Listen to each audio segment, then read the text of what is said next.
So, how do you feel about Fern Creek, Mr. Redies? Well, I was a little frustrated with Fern Creek today, but overall, I would say Fern Creek is a very good school. We have a great collection of teachers that make it fun to come into work every day. And then the best part of the day is just working with kids, being able to see you guys every day. So I've really enjoyed my time at Fern Creek. I've been here almost 6 years now, almost 6 years. So I enjoy it. So if you could change one thing about Fern Creek, what would that be?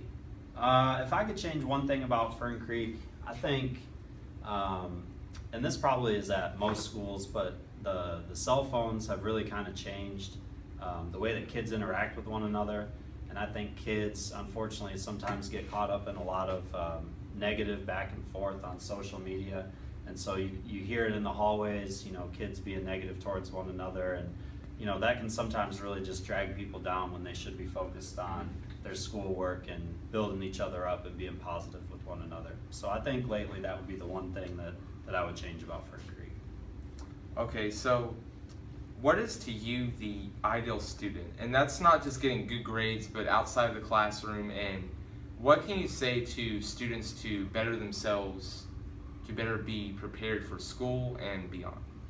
I think there's a couple ideal traits for a student. I think the first thing is just being curious.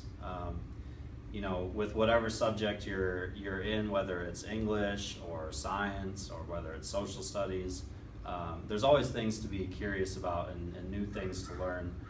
And then the second thing I would say is just being motivated and advocating for yourself. You know, so you guys have probably seen students that are just kind of apathetic towards their education. And I think the number one thing is if you're a driven person, if you're motivated, you're going to be successful no matter whether it's, you know, this class or whether it's 5 years down the road and you're owning a business or whether you're going to college or whatever the case might be. So I would say that would be the big thing. It's just being driven and being motivated. So do you have any questions, concerns, or? No. Do you guys have any concerns? Malu, do you have any concerns about how we did? Okay, thanks guys. Thanks this is Official A&M, and this is Mr. Redies. Thanks, Mr. Redies. Thank you.